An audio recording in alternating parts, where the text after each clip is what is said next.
दरवाजे के सामने मस्जिद नबवी के अंदर खेल कर रहे हैं। क्या कर रहे हैं? खेल, लाइबा खेल कर रहे हैं। वो खेल जो कर रहे हैं उसके साथ साथ उनकी जुबानों पर कुछ लफ्ज भी हैं, कुछ लफ्ज साथ वो तलवारों के साथ अपनी हरकतें और साथ उनकी जुबानों पर लफ्ज है, वही लफ्ज जो उस दिन थे जब सरकार मदीने में तशरीफ लाए थे। लफ्ज क्या थे? जा मोहम्मद रजुलन साले, जा मोहम्मद रजुलन साले, जा मोहम्मद रजुलन साले। लफ्ज है जुबानों पर। ये जंगी मशकें थी। जुबान पर क्या है? जा मोहम्मद रजुलन साले, हुजूर हमारे पास आ गए हैं जो अल्लाह के बड़े ही नेक बंदे। ये क्या था? खुशी का इजहार था। जो जिस तरह से कर सकता था वो कर रहा था। सरकार की आमद पर खुशियों का इजहार। हम लोग और हैं जो असलों में नकल मिलावटें कर देते हैं, वो और है। मगर सरकार का इस्तकबाल तो हर तरह से हुआ। जिस जिस तरह से किसी को आता था वो खुशियों से इस्तकबाल करते रहे। हमारे जब बारी हमारी आई तो हम सवाल खड़ा हो गया, जो कुछ तुम कर रहे हो ये तो नहीं हुआ पहले। क्योंकि पहले नहीं हुआ, सहाबा इकराम ने जुलूस नहीं निकाला, तुम जुलूस क्यों निकाल रहे हो? अच्छा, जुलूस निकालने से पहले मैं अर्ज कर दूं, जब मैं जुलूस की बात कर रहा हूं तो इससे मुराद जुलूस के अंदर होने वाली हर हरकत की बात नहीं है। मैं उस जुलूस की बात कर रहा हूं जिसमें शुरलियां पटाखे नहीं चलाई जाती। मैं उस जुलूस की बात कर रहा हूं जिसमें डांस बंगड़ा नहीं होता। वो तलवारों से रक्स उनका मजाज था। हमारे यहां वो मजाज, उसके साथ तसव्वुर जुड़ा नहीं हुआ दीन के साथ। हम लोग शौखे हैं, और तरह के डांस है हमारे, ये नहीं है। मगर जुलूस हुजूर की अकीदत में, एहतराम में, सारे लोगों का मिलके इकट्ठे जाना, जुबानों पे नाते होना, दुरूद सलाम होना, सलाम तो सलाम पढ़ते हुए जाना, नारे खुशी से लगाते हुए जाना, ये जुलूस जो हुजूर की ताजीम व तौकीर का जुलूस है, मैं इसकी बात कर रहा हूं। अब कहने वाले कहते हैं सहाबा ने ये तो नहीं किया। तो चूंकि सहाबा ने नहीं किया इसलिए आप भी नहीं कर सकते। किसी को इजाजत नहीं है कि वो ऐसा काम करे जो पहले नहीं हुआ। पहले किसने नहीं किया? दीन मुकम्मल है। मैं एक अर्ज करता हूं छोटी सी, जो कुछ सहाबा ने किया है वो हम कर लेते हैं। नाच सकते हैं हम मस्जिद के अंदर, तलवारें लेके ही सही। रक्स कर सकते हैं? नहीं कर सकते, क्योंकि हमारे यहां ये नाचना नई नेकी के साथ जुड़ा हुआ, इसका ताल्लुक दूसरी तरफ जुड़ गया। सहाबा इकराम हुजूर के पीछे जूतों में नमाज पढ़ते थे, पढ़ सकते हैं हम यहां। हम करते हैं कभी कभार ऐसा, एक नया जूता लिया जाए दुकान से और फिर वो जूता कहीं जमीन पर लगे ना, और फिर उसे पहन के नमाज पढ़ी जाए ताकि पता चले अल्लाह ने नेमत दी है तो उसका शुक्राना हो। लेकिन सहाबा तो यूं नहीं नई जूते लेके नहीं आते थे। उनके तो वही जूते जो रस्तों में पहन के वो आते थे, उसी जूते में आके नमाज पढ़ते थे। हम पढ़ लेते हैं? नहीं पढ़ सकते। सारे काम सहाबा के ऊपर जो लगाए हुए हैं, सहाबा ने हमें असूल दिए हैं, असूल। उन्होंने हमें बताया है मोहब्बत रसूल में दलीलें ना ढूंढना, इजहार अपने करने। अबू बकर सिद्दीक रजी अल्लाह ताला अन्हु के पास उमर फारूक आते हैं और आके अर्ज करते हैं, जनाब जंगे यमामा में हमारे बड़े हाफिज मारे गए, शहीद हो गए। कुरान मजीद किताब की शक्ल में इकट्ठा नहीं है, कहीं पत्थर की सिलों पर लिखा है, कहीं चमड़े पर लिखा है, कहीं खजूर की छालों पर लिखा है। इस सारे को इकट्ठा करके एक किताब बना दें। अबू बकर सिद्दीक अर्ज करने फरमाने लगे, उमर कैफ़ अफ़अलु शैयन लम यफ़अलहु रसूलुल्लाह सल्लल्लाहु अलैहि वसल्लम, मैं वो काम कैसे करूं जो मोहम्मद अरबी ने नहीं किया हुआ। ये था दलील, ये था तरीका। दीन मुकम्मल किस पर हुआ? अबू बकर पर या सरकारे दो आलम पर? वो तो नबी करीम पर मुकम्मल हो चुका था। अब अबू बकर सिद्दीक क्या दीन में इजाफा कर रहे थे? हमारे ऊपर सवाल होता है, आप दीन में इजाफा करते हैं। जो काम भी किया जाए वो दीन में इजाफा नहीं होता। दीन के असूलों पर अमल करने के लिए एक सपोर्ट होती है, एक तकवीयत होती है, हमेशा वो दीन में इजाफा नहीं होता। अबू बकर सिद्दीक ने फरमाया, मैं वो काम कैसे करूं जैसे रसूलुल्लाह ने नहीं जिसे किया। उमर ने क्या जवाब दिया था? ये जवाब सुनना। उमर ने ये जवाब नहीं दिया था कि अबू बकर रसूल करीम की सुन्नत है किताब जमा करना ना। उन्होंने कहा अबू बकर हो वल्लाह खैर, कुरान को किताब की शक्ल में इकट्ठा कर दोगे ना, ये काम खैर का काम है। अबू बकर कहते हैं मैं वो काम कैसे करूं जो मोहम्मद की सुन्नत नहीं। उमर कहते हैं सुन्नत नहीं देखनी, खैर देखनी है, ये काम खैर वाला है, कुरान को जमा करना, करो। अबू बकर सिद्दीक कहने लगे नहीं नहीं मैं नहीं कर सकता। उमर लगे रहे इस बात पर कि नहीं आप करें। फिर अबू बकर सिद्दीक कहते हैं मेरे दिल को रोशनी मिली जो उमर के दिल को अल्लाह ने दी थी, मैं भी मुतमईन हो गया कि जमा करना चाहिए कुरान को। जैद बिन साबित को बुलवाया, जैद तू हाफिज भी है, तू कातबे वही भी है, कुरान को इकट्ठा कर। जैद बिन साबित कहते हैं अगर अबू बकर सिद्दीक मुझे कहते ना एक पहाड़ को उठा और यहां से उठा के वहां रख, मुझे वो काम इतना मुश्किल नहीं लगना था जितना ये कुरान को किताब की शक्ल में इकट्ठा करना लगना था। हम सोचते हैं ये क्या मुश्किल था, 4 हाफिजों को बिठाएं, वो बोलते कुरान पढ़ते जाएं आप लिखते जाएं, ये नहीं करना था। कुरान जिस जिस जगह पर लिखा हुआ था उस लिखे हुए को सामने रख कर फिर उसे इकट्ठा करना था। लिखे हुए तराशे ढूंढने थे और तरतीब से कि कहीं तरतीब बदल ना जाए, उसकी वही तरतीब रहे, एक एक आयत को तलाश करना था, मुश्किल काम। ज़ैद बिन साबित ने एक जवाब दिया अबू बकर सिद्दीक और उमर फारूक को, कई फतफाला ने शैया मा लम यफअलहु रसूलुल्लाह, आप दोनों वो काम कैसे कर सकते हैं जो सरकार दो आलम ने नहीं किया हुआ। अबू बकर सिद्दीक ने कहा ज़ैद ये खैर का काम है। कौन सा काम है? खैर का काम है। ज़ैद क्या कह रहे थे? ये काम हुजूर ने नहीं किया। अबू बकर क्या कह रहे थे? ये खैर का काम है। इसका मतलब है जो काम खैर का हो उसमें सुन्नत ढूंढने की जरूरत नहीं होती, वो काम खैर का होता है। हुजूर ने जुलूस नहीं निकाला, खैर का काम है तो फिर ये खैर है। अबू बकर सिद्दीक का तरीका है। मुझे बताइए छोटी सी बात है, हजरत बिलाल अजान देते हैं फजर की, अबू दाऊद शरीफ में रिवायत है 519 नंबर, मस्जिद के साथ एक ऊंचा घर है और उस घर की छत पर चढ़कर हजरत बिलाल फजर की अजान रोजाना देते हैं। रोजाना काम यह है कि बैठ जाते हैं जाके और नजरें अपनी पो फुटने की तरफ लगा देते हैं, वक्त फजर का होगा तो मैं उठकर अजान दूंगा। फजर से पहले ही आ जाते हैं छत पर और बैठे कहां हैं आके, ये जरा याद रखिएगा। मस्जिद के साथ घरों में एक घर था जो ऊंचा घर था, बनी नजार कबीले की एक खातून थी, उस खातून का घर था, छत सबसे ऊंची थी। हजरत बिलाल रोज फजर की अजान देने उस छत पे चढ़ के जाया करते थे, बैठ जाते। वो औरत कहती है मैं देखती थी कि जिस वक्त फजर का वक्त होता था बिलाल अंगड़ाई लेते थे, सुस्ती दूर करने के लिए, नींद का असर दूर करने के लिए, बैठकर नींद रात का वक्त अंगड़ाई लेते थे और फिर पढ़ते थे अल्लाहुम्मा इन्नी अहमदुका वस्ताइनुका अला कुरैशिन अन युकीमु दीनक, और फिर अजान देते थे। पहले ये पढ़ते फिर अजान देते। वो खातून कहती है वल्लाह मा अलिमतहु काना तरकहा लैलतन वाहिदा, अल्लाह की कसम बिलाल ने जितनी जिंदगी अजान दी है एक अजान में भी ये कलमे कहने छोड़े नहीं, हमेशा कहा करते थे हमेशा। इनको रसूल करीम ने बताया था ये पढ़ा कर अजान से पहले, क्या ये लफ्ज अजान का हिस्सा है? हजरत बिलाल पढ़ा करते थे, हम में से किसी ने पढ़े कभी? सहाबा ये करते थे तो करो ना तुम भी। हजरत बिलाल हर अजान से पहले पढ़ते हैं। रिवायत में लिखा है अल्लाहुम्मा इन्नी अहमदुका, मौला मैं तेरी हमद करता हूं, वस्ताइनो का अला कुरैश न युकीमु दीनक, और मैं तुझसे मदद मांगता हूं मोहम्मद अरबी का खानदान कुरैश ये सारे तेरा दीन कबूल कर ले।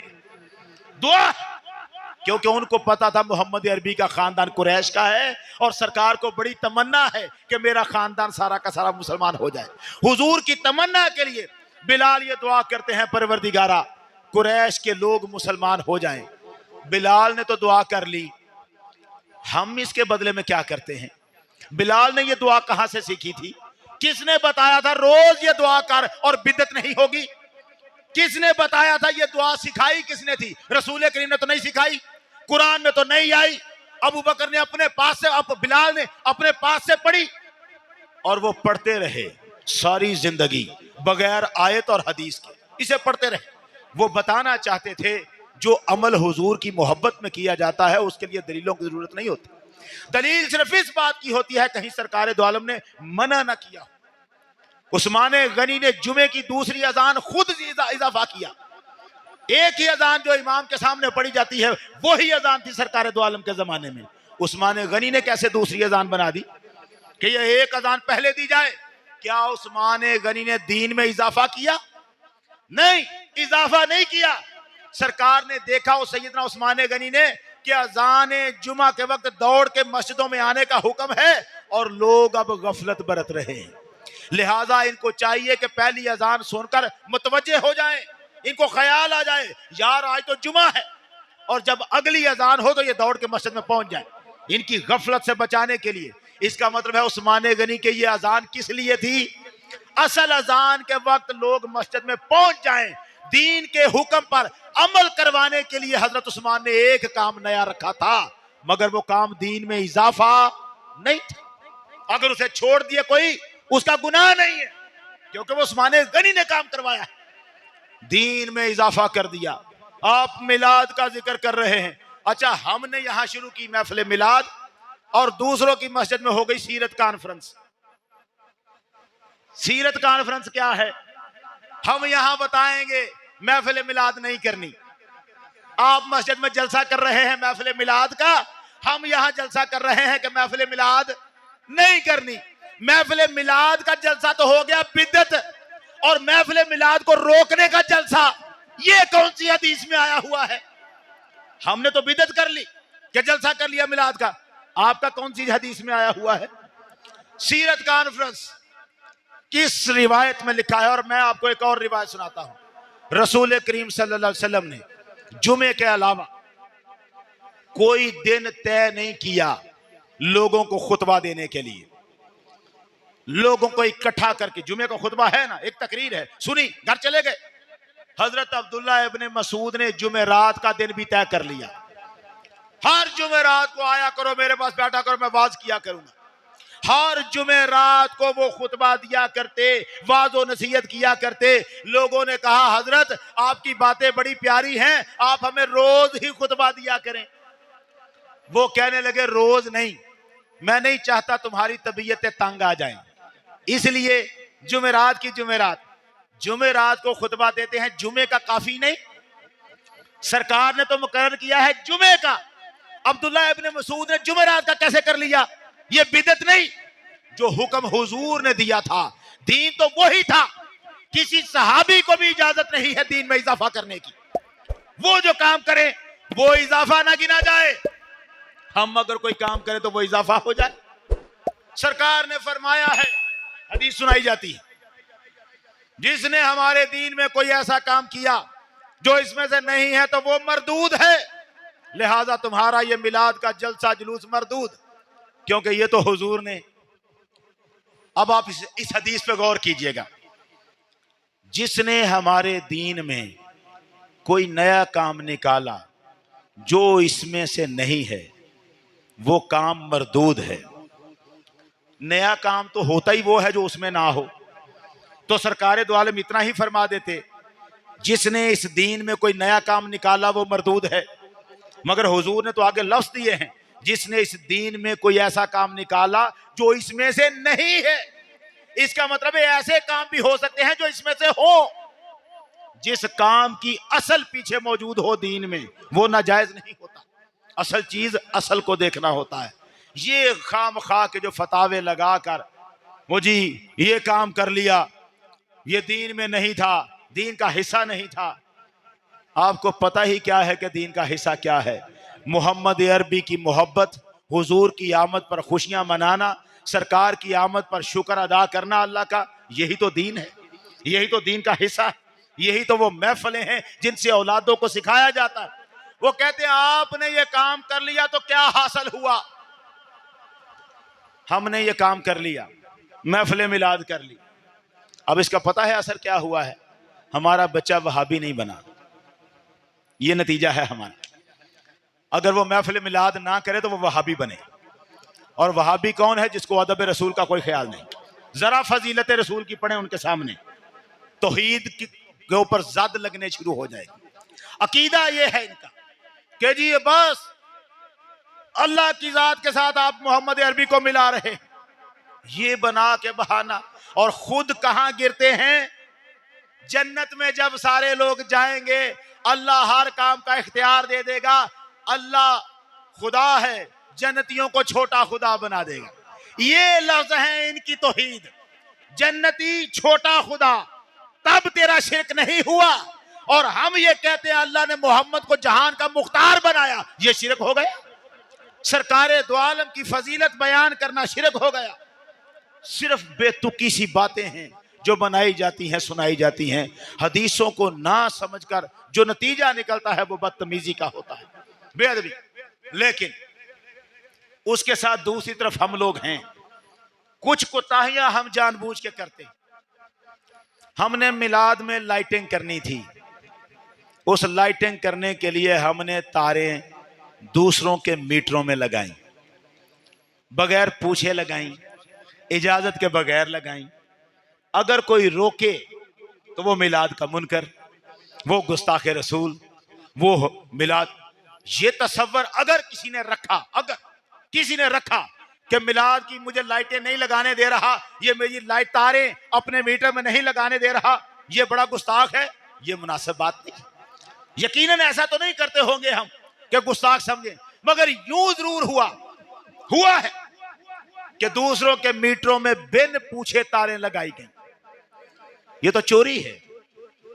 सरकार की सीरत ऐसी नहीं सिखाती। दा लगाना, धोखा देना, ये तो सीरत नहीं सिखाती। हम कहें क्या होता है एक दिन से, अब होता है। अब वो जमाने नहीं रहे जब बड़ा सस्ता कारोबार था। अब लोगों को तकलीफ महसूस होती है उसकी, जिनको बिल देना पड़ता है। इन बिलों की वजह से लोग खुदकुशियां करते फिर रहे हैं। अब लोगों को महसूस होता है। आप उनकी इजाजत के बगैर उनकी चीज इस्तेमाल कर कैसे सकते हैं? हमारे पास वाईफाई होता है, इंटरनेट का वाईफाई कनेक्शन। एक बंदा उसको ओपन करता है, दूसरे लोग उससे कनेक्शन लेते हैं। शरई मसला पूछा जाता है, क्या एक बंदा अपने मोबाइल पे बैठकर दूसरे के वाईफाई को बगैर इजाजत इस्तेमाल कर सकता है? इस पर भी उलमा सारे राजी नहीं होते। कहते हैं पहले पूछ उससे जाकर, इजाजत देता है तो फिर इस्तेमाल कर। जहां सिग्नलों को इस्तेमाल नहीं किया जा सकता, दूसरों के मीटरों से बिजली लेके कैसे इस्तेमाल की जा सकती? बोतलें फेंक फेंक कर जुलूसों पे लोगों के सर फाड़े जाते हैं। जुलूस में वही कुछ होना चाहिए जिसे हम सरकार के अदब से जोड़ते हैं। अब जुलूस गुजर गया, अब रह गई हैं महफिलें, मिलाद के जलसे। जो शख्स रात भर जलसे में रहे और वो ना सीखे अपने वालिदैन का अदब, रात भर जलसे में रहे, मिलाद के जलसे में रहे, पैसा भी खर्च करे, लंगर भी खर्च करे, और उसे ना पता चले बुजुर्गों का अदब कैसे करना है, इस शख्स का मिलाद से कोई ताल्लुक नहीं है। इसने कुछ नहीं सीखा। और मैं आपको मजे की बात बताऊं, हम लोगों में जो कमी रह गई है ना, वो ये है कि हम तरबियत ना खुद अपनी करवाना चाहते हैं, ना खुद किसी की करना चाहते हैं। इस बात से हम फारिग हैं, बिल्कुल फारिग हो गए। कोई गाली देता है तो हम सोचते हैं दे ले। मोटरसाइकिल चलाने वाले बच्चे बेहंगम तरीके से चलाते हैं तो हम कहते हैं चला लें, कौन रोके। जब हमने रोकना छोड़ दिया तो तबाही और बर्बादी हमारे सर पे आ गई। बच्चों को समझाना आपका काम है, गलियों में शोखे बच्चों को रोकना हमारा काम है, उनको रोक के बताना कि यूं ठीक नहीं है। मैं बार बार एक जुमला कह रहा हूं और मुझसे अभी तक किसी बंदे ने ना इस पे कोई बात भी की और ना ही कोई माना इस बात को। ये जो आधे सर की टेंड है, हराम है हमारे मजहब में। ये कह दें, सुना दें लोगों को, मोहम्मद अरबी की शरीयत में आधे सर की टेंड की इजाजत नहीं है। सर के ऊपर वाले हिस्से पे बाल, नीचे टेंड। बच्चों को क्या बनाना चाह रहे हैं? उनको आदाब सिखाना। बच्चों को ये कहां रह गया है? झूठ और धोखा, फ्रेब एक दूसरे के साथ, इन चीजों को लेकर भले सारे जुलूस में हम मिलाद में अदब से रहें, भले हम महफिल मिलाद की करते रहें, हम कुछ हासिल नहीं कर सकते। मुखालिफिन इसलिए हमें इल्जाम देते हैं, हम जो काम नहीं करते कुछ लोग हमारे अंदर दाखिल हो के जब वो बुरे काम शामिल करते हैं तो मुखालफों के मुंह पे ताना आ जाता है। वो ताना उन लोगों की वजह से हमें भी उठाना पड़ता है। हालांकि हम सिर्फ ये चाहते हैं एक महफिल हो, सुथरी सी हो, जिसमें सरकार दो आलम का तज़किरा हो, जिक्र हो, आपकी विलादत के वाक़यात हो, आपकी सीरत के वाक़यात हो, आपके अखलाक के वाक़यात हो। वो अखलाक कहाँ है? नबी करीम सल्लल्लाहु अलैहि वसल्लम के बारे में पिछली किताबों में, तौरात और इंजील में लिखा है, हुजूर अगर खुश्क टहनियों पर भी चलते थे, चलेंगे।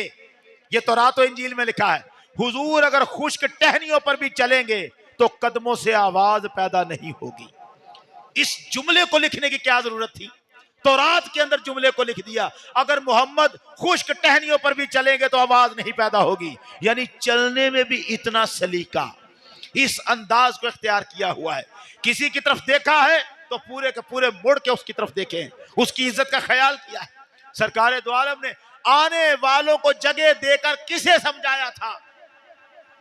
मैं क्या कह सकता हूं, हमने वो तरीका छोड़ा है। हम समझते हैं इमाम हुसैन कंधे पर आकर बैठे थे, सरकार दो आलम सजदे से सर नहीं उठाया। वो इस सरकार सिर्फ हुसैन का मर्तबा नहीं बता रहे थे, सरकार बता रहे थे अपने बच्चों के लाड यूं भी लड़ाए जाते हैं। यूं भी अगर बच्चा आके कंधे पर बैठ जाए तो ये सुन्नत मोहम्मद अरबी की है, उसका ख्याल रखना कि कहीं उसे गिरा ना दें, उठकर आप झटका दें और बच्चा पीछे गिर जाए, ख्याल रखना है। सरकार दो आलम सल्लल्लाहु अलैहि वसल्लम ने अपनी बेटी का उठकर इस्तकबाल किया। किन के लिए? उन लोगों के लिए जो बेटियों से हक माफ करवाते हैं, जो बहनों के हक खाते हैं, उनके लिए। नमूना हुजूर ने हमें दिया था कि बेटी आए तो यूं इस्तकबाल करना है उसका, बेटी को प्यार देना है। औलादों को, एक बंदे ने अपने बेटे को कुछ दिया और आके कहने लगा हुजूर मैंने अपने बेटे को यह दिया है। फरमाया बाकी बेटों को भी दिया है? कहने लगा नहीं, इसको दिया है। सरकार फरमाने लगे मैं जुल्म पर गवाह नहीं बन सकता, ये तो जुल्म है। हम सरकार की तरबियत को छोड़ दें, एक दूसरे को गाली देना आम रवाज है। और मैं पहले सुना चुका हूं यहां पर कि हुजूर सल्लल्लाहु अलैहि वसल्लम ने इस बात को सख्त नापसंद फरमाया, वईद सुनाई कि कोई शख्स अपने माँ बाप को गाली दे। तो किसी ने पूछा था या रसूलल्लाह अपने माँ बाप को कौन गाली देता है? तो सरकार ने फरमाया था जब कोई किसी के माँ बाप को गाली देगा और बदले में वो इसके माँ बाप को गाली देगा तो गोया इसने खुद अपने माँ बाप को गाली दी। अब बताएं हम कितने लोग हैं जो अपने माँ बाप को इस तरीके से गालियां दे रहे हैं? हुजूर की विलादत का ये महीना हमें तरबियत करने और सीखने पर भी मायल करता है। हमने सरकार का जिक्र करना है, शुक्र अल्लाह का अदा करना है, लेकिन उस अखलाक को भी तो अपनाना है जो सरकार दो आलम लेके आए। वो कहाँ है? वो अखलाक हमारे पास नहीं है। किसी को इज्जत देना, किसी का इस्तकबाल करना, किसी के लिए अपनी चादर बिछाना, ये हमारे पास नहीं है। मीठे बोल बोलना, पढ़ लिया हमने तौरात में भी, इंजील में भी, सरकार बोलते हैं फूल झड़ते हैं, बड़ी मिठास है। हमारी गुफ्तगू में मिठास कहाँ है? हमारी गुफ्तगुओं में मिठास नहीं, हमारे रवैयों में सुन्नत रसूल नहीं है। हमें थोड़ा सा सुलझना होगा। हमारे बच्चे अब हमसे बागी हो गए, वो बता देख रहे हैं कि हमारे वालिदैन भी ऐसे ही झूठ के ऊपर इमारतें कायम कर रहे हैं, दुनिया कमा रहे हैं, पैसा कमा रहे हैं। जैसे पैसा आता है हर बंदा ऑनलाइन अर्निंग कर रहा है और कोई ये नहीं देखता जो कर रहा हूं ये जायज है भी कि नहीं है। सब लगे हुए हैं। मोबाइल पर मैं वीडियो गेम खेलता हूं, पैसे मिलते हैं, ये ठीक है या नहीं किसी से नहीं कोई पूछेगा। मैं वीडियो देखता हूं, पैसे मिलते हैं, ये वीडियो देखकर पैसे कमाना जायज है कि नहीं कोई नहीं देखता। हर बच्चे की जेबें गर्म हो रही हैं उस पैसे से, और हम कोई रोक नहीं सकते क्योंकि हमें पैसे की जरूरत है। इसलिए हम बच्चों को क्या समझाएं? हम यही अर्ज करना चाहते हैं, मैं यही बात खत्म करना चाहता हूं इस बात को। एक तरफ वो हैं जो हमें मिलाद नहीं मनाने देते और एक तरफ वो हैं जो मिलाद वाले होकर हमें सच्चा मिलाद नहीं मनाने देते। हमें उस तरह से मिलाद मनाना है जिसमें सिर्फ सरकार की मोहब्बत आए, जिसमें सिर्फ सरकार का अदब आए, सरकार के एहतराम, नाम का एहतराम हो, तकद्दुस हो, इज्जत हो, उसमें शोखापन ना हो, उसमें डांस बंगड़ा ना हो, उस महफिल में अदब आदाब हो। हमारे यहाँ महफिल मिलाद होती है, खाने के ऊपर यूं टूट पड़ते हैं लंगर का नाम देकर, जिस तरीके से हम छीनते हैं। मेरा ख्याल है जिन लोगों ने ये लंगर शुरू करवाए थे, जिन बुजुर्गों ने तरीके चलाए थे, वो तो चावल का एक दाना भी नीचे गिरता था तो अदब से उठा के उसे खाते थे। ये लंगर है, इसकी ताजीम होनी चाहिए। और हम हुजूर के मिलाद का लंगर, उसको इस तरीके से छीना झपटी में लगे होते हैं कि कहीं मैं एक बोटी मिलने से रह ना जाऊं। ये अदब आदाब, ये बैठने उठने के तरीके, अदब आदाब सीखने जरूरी हैं। खुद भी सीखें, बच्चों को भी सिखाएं। अल्लाह ताला आप सबको सलामत रखे। वाखिर दावाना अनिल हम्दुलिल्लाहि रब्बिल